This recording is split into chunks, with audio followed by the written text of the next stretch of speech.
How you going, people? Well, another shooting where the cops shot somebody in the back. And I got all these experts always coming here telling me you can't shoot somebody in the back. Well, these guys just shot this guy in the back, and it's going to be ruled justified. So let's take a look at what happened, and then we'll discuss why it's justified.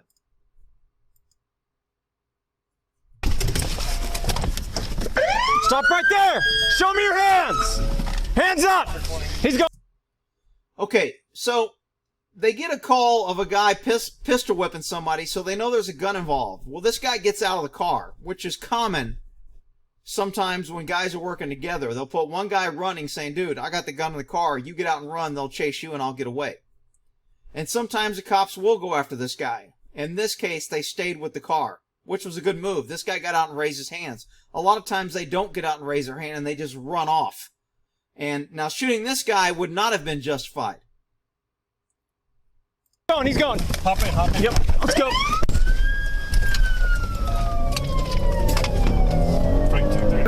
Okay, and I think there was a cop that was behind him that got the guy that stayed in the road maybe, and that's why they went after the car.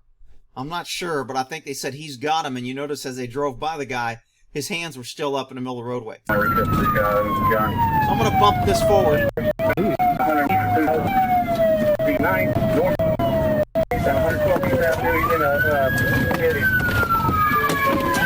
Guns in hand, guns in hand.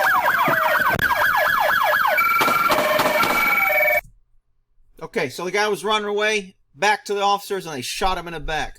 Rick, you can't do that. That's against the law. Well, that's because you're an idiot. All right, I've been trying to tell you guys, you don't want to listen. If you're shooting a violent fleeing felon who's a danger to others, you can shoot him in the back.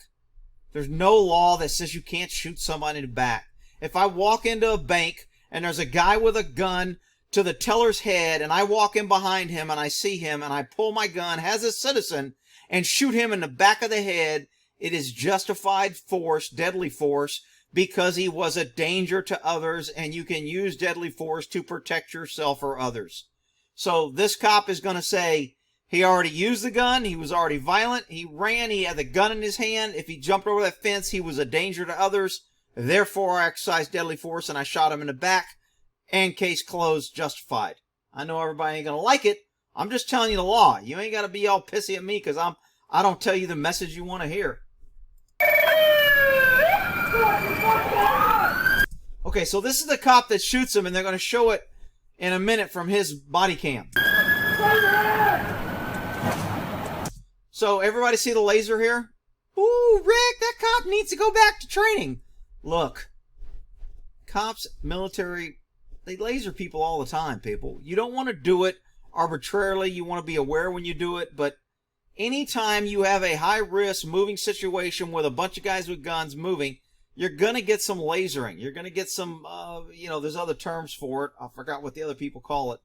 That's that part. I think some might call it sweeping. I did a quick Google search. I couldn't find it. But some people will call it sweeping. Some people will call it lasering. Basically bringing your barrel across someone else's. Because one of the rules of gun safety is never point your gun at anything you don't want to destroy. Well, that's all great when you're out of range and it's controlled and you got downrange and you're shooting in that type of situation. But that's range training, and then there's actual real life tactical training that you don't get from watching videos like Mr. Asp dude. Anyway, I digress. Let's go.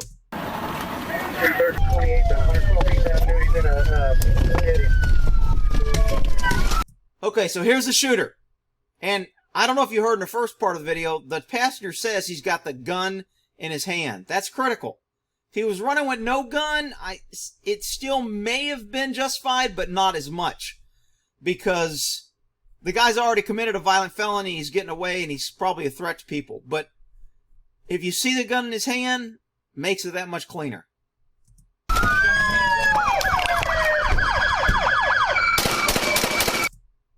And that's where he shoots him. And he hits him. Pretty good shot. I don't know how long this driveway is. This dude in this house just got a bunch of damage. He'll be making a claim on his insurance. His rates will go up. But you think this guy who stole this car or driving this car has insurance? Let me give you a hint. Not no, but hell no. Do it for your fucking hands! Get covered. Get Show covered. your hands! Okay, so we have a lot of confusion because you're on a scene, you got a lot of people with guns, you're going to see a lot of lasering, and I'll try to point it out. Right here, this guy sweeps his gun right across the back. He goes to his legs. Dude, I don't want to shoot you in the vest. I'd rather shoot you in the legs. If I'm going to laser you, laser me in the vest.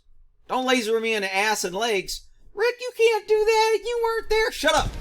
Crybabies. Bring 213. Shots fired. He had the gun in his hand. Lasered him again. Rick, you're just picking on him. All right. Crawl. We got rifle. Get cover. Get cover. Get cover. Get cover. Crawl. Crawl to us! Bro! Crawl, raise your hands, roll. You've been gunshot. They're trying to get him distance with a gun. I don't know if they can see the gun yet. If they do, then they probably shouldn't make a shot guy rolling around like that. I see a lot of cops sometimes after the guy drops a gun, they still want to give commands and do all this BS. Look, if he's not in reach with the guns, he's bleeding out or whatever, walk up and grab the damn gun. Crawl. Crawl. Can't see his hands. Roll towards us. He's got his arm behind his back. Someone glove up. 2 people glove up. 2 people glove up. This dude's telling people to glove up because they know he's got it. So they're going to hold him at gunpoint here while they put their gloves on. I'll glove up. I'll glove up.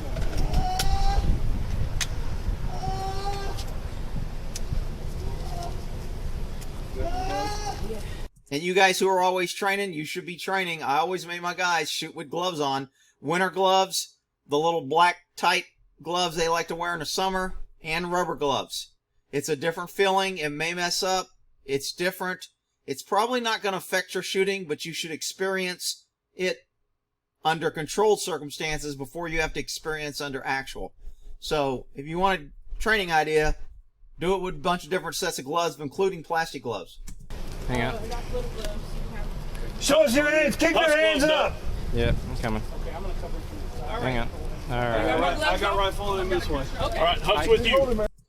Okay, this is a really bad tactical move here. I mean, they're in a closed area. It's kind of tough. This guy's in between with a long gun. This guy's over here. This guy's going to pull his gun back out, and this guy's here. You got 4 people walking in a line, what we call line formation in military, side by side, trying to get through this one area. So it's kind of tough to stay out of everybody's gun, which is bad if the shooting starts, but I got gloves. it is what it is. Nice and slow, guys. Nice and slow. Okay, really close. If this guy shoots, this guy's going to get shrapnel. This guy's going to get a loud bang and percussion. Not a good position to be in if she fires her gun. I think it's she, I'm not sure. Hey, you stop Keep it! your hands up. Hey, you stop it! So this guy's got his gun down. He's not really effective. He's almost, ineffective back here. These 2 guys are in front of him, which is okay. If they go down, he may have to shoot. The gun's over here by the fence. Yep. So they know the gun's over by the fence, so he doesn't have the gun. These 2 are the ones that gloved up. Actually, 3 gloved up. Ready? Yep. Watch it, please. Okay, and they take him into custody. Good, bad, and different. Look, they shot him in the back. He was a violent, fleeing felon. You can shoot someone in the back. I've said it for years, and I've had all these expert freaking police SEALs coming here telling me that I was wrong.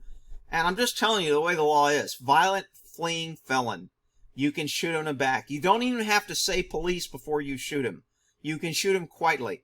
There's case law out there that if your challenge or your identification would bring awareness to the subject and possibly endanger other people by you alerting him that you're there, you do not have to alert him before you shoot him in the back.